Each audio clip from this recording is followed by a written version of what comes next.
ಬದುಕಿಗೆ ನೀನು ಕೊಟ್ಟು ಕಳಿಸಿದೆ.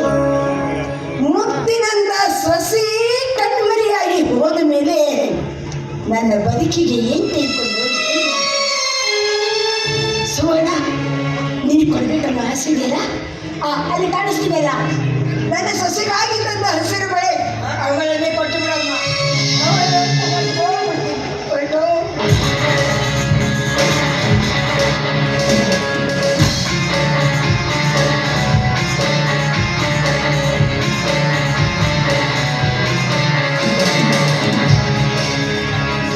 ನಾನೇನು ಕೇಳ್ತಾನೆ ನಾನು ಅಂದ್ಕೊಂಡಿದ್ದೀನಿ.